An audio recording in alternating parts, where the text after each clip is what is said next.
What you guys, today we're taking a look at what Microsoft did to ruin Windows 11. If you do a simple search on Google and look for Reddit posts, you'll see literally thousands upon thousands of posts about why they hate Microsoft and why they hate Windows 11. Now, granted, some of these are just hateful people that will hate on Microsoft and Bill Gates and also Windows itself. Some of these are the Linux community that are just trying to stir the pot, but there is also a lot of disgruntled users that really simply don't like Windows 11. Head over to YouTube and it's the same thing. You've got loads of people hating on the CEO of Microsoft, hating on Bill Gates, hating on Windows 11, and granted, some of these channels are Linux channels that are now promoting hateful stuff towards Windows, but not all of them. There is a lot of channels that do Windows content like myself that are still disgruntled with Microsoft and also with Windows 11. So it's a mixture. You're going to get some people that are doing it for revenue purposes, that are literally making videos that are clickbaity, that make people watch it and they get good revenue from it. There's also the other side of it, which is just pure hate towards Microsoft and Windows 11, and then you're going to get the ones that are just literally on Linux that will hate Windows to try and lure people from Windows over to the Linux platform. It's a mixture. So what is it all about? I think the majority of it is directed towards AI, and I think Windows 11 has not been accepted very well because of AI. That's probably the most thing that I see on the internet today. Now, there's many other reasons, and we'll go through that in today's video. But another point I wanted to make out here, which is about Bill Gates. A lot of people, put a lot of hate on him for these decisions that are happening with Windows 11 and Windows in general. And yet he's not worked for Microsoft since 2020. He walked away from the board on 2020, and he only had a part-time role in 2008. So a lot of it really has nothing to do with Bill Gates, but yet people still target it towards him. There's a new CEO that runs Microsoft now, and he's the one that's making all of these AI decisions. And of course, Windows 11 has way more problems than just AI. That's one big problem that Windows 11 has.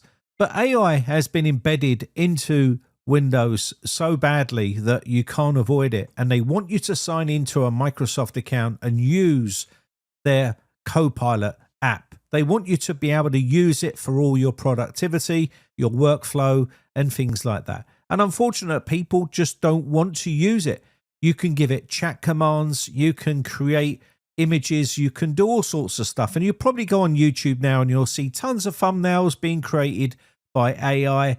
And AI slop, as they would like to call it, is just taking over. Another big problem they had early on, which was called recall. And this was something they were looking at, taking snapshots of everything you do on your computer. This was snapshotting sensitive information like passwords and things like that. And they pulled it basically from production for a little while until they tightened it up a little bit. But if you're buying a laptop today, it's probably going to be a Copilot Plus PC or laptop, and this is going to have recall installed on it, ready to go. Now, you can opt out of it, but it is going to be taking snapshots and saving them of all of the things you've been doing on your computer, which obviously is a major privacy concern for a lot of people. Yes, there's been changes and there's encryption on it and things like that, and it's stored locally, but it's still a major privacy concern for a lot of people. And people are just so oblivious to all of this, what's going on, and they just don't know what it is. And it will probably be sitting there churning away in the background, taking up huge storage space and copying everything you've been doing on your computer. And this was a major red flag for a lot of people. And there's obviously ways of, turning it off. But again, people just simply didn't want it embedded in the operating system in the first place. And yes, it's not really functional as yet on a standard computer. It is a Copilot Plus PC, which has to have an NPU processor. But Microsoft are working with manufacturers to try to get this working on all CPUs. And this way, when you install Windows 11 or Windows on that computer, it's going to be Recall and Copilot ready, and it's going to be there working. And if you don't opt out. So they're sort of pushing down the AI route quite heavily, and they've invested quite a lot of money into AI. Now, Copilot is nowhere near the best AI tool to use. You've got ChatGPT and Gemini, and there's lots of others in the pipeline for a lot of people. And the problem is with Windows, they've just embedded it in every single app possible. For instance, you've got it in Notepad, so you can't avoid it. Everywhere you go inside Windows, it's going to be a part of Windows. It's inside the search area here. It's in Paint. And soon it's going to be so heavily entwined into the code of Windows that you won't be able to remove it. It's going to be embedded in there, and it's just going to be working away in the background. And that's something that people don't like. You can see right here inside your search area, and it will probably start feeding you adverts and search results that you have been searching for previously. And this is what they're doing. They're pushing adverts on you. You don't really own the computer anymore. It's Microsoft that own it. Inside the browser, you can see up here on Edge, you've got a Copilot here as well. And basically, it's taken over the whole computer. And this is something that people just simply didn't want. And this happened on Windows 11 24H2, and it started to roll out and starting to embed it in every place possible.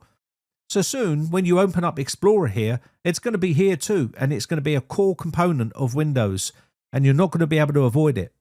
Microsoft have already made it super difficult to remove programs. They're pushing OneDrive on people. As soon as you install Windows, OneDrive is starting to work because they want you to sign into a Microsoft account, and that's something a lot of people don't want. They want the choice to be able to use a local account.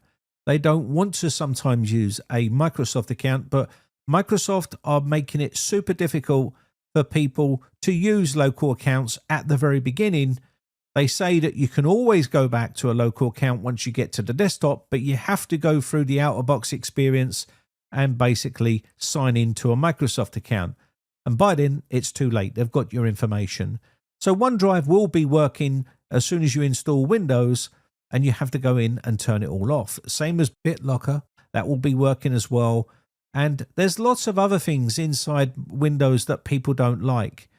And I'll just go through some of them. You've got the new start menu they've pushed out, which is a huge start menu, which is an absolute eyesore. It really is.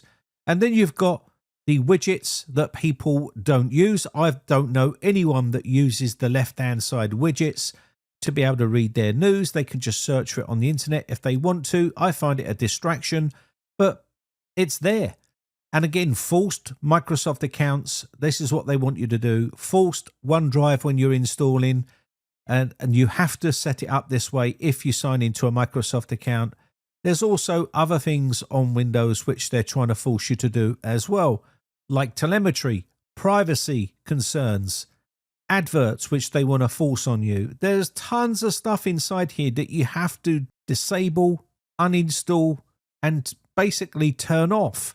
And there's lots of things you have to do. And this is why we have debloat scripts that are so popular today, because it just saves a lot of time. But you shouldn't have to go through and debloat Windows in that manner, because it does end up breaking the system, and it can do. And this is where a lot of problems lie. So unless Microsoft start listening to its users, these problems are not going to go away. Microsoft Edge, you can see right here, if I go to download Google Chrome and try to install Google Chrome on here, you'll see what Microsoft do. As soon as I go and do something on the computer, let me just turn that OneDrive off. It's going to nag me. And you're going to get a lot of nag boxes from adverts. So let's go and download Google Chrome here. And straight away, it's telling me Microsoft Edge runs on the same technology as Chrome. Basically, they're trying to say, hey, you don't need Google Chrome. You can use Microsoft Edge. And this is what they're trying to do. So I click download, and I'm going to click install. And just before I install, right here at the top, they put a massive big banner saying Microsoft Edge runs on the same technology as Chrome, with the added trust of Microsoft. Yeah, right. Trust. I think they lost that trust a long time ago, and people are staying on Windows 10. You've only got to look at the stats on Windows 10 compared to Windows 11. So is Microsoft doomed, and is Linux suddenly going to be the new king of the desktop operating system? And the answer to that is no, of course it's not, because every computer that's sold will have Windows installed on it already, and that market share will keep growing. Can they save Windows 11? The answer to that is no. I don't think they can save it. It's too late. It's probably going to go down as probably the worst operating system that Microsoft have ever created. Even though it is the most secure operating system they've ever created, it's still going to be the most worst operating system because of all of the recall issues, the Copilot, and all this other junk that people don't want on the system. And that's without talking about the botched Windows updates that Microsoft keep forcing on people, which is another big problem. Anyway, I'll let you go, and let me know your thoughts in the comments section down below. My name has been Brian from briteccomputers.co.uk. Big shout out to my YouTube members. I really do appreciate the support, and I shall catch you in the very next video. Thanks again for watching, and have a great day. Bye for now.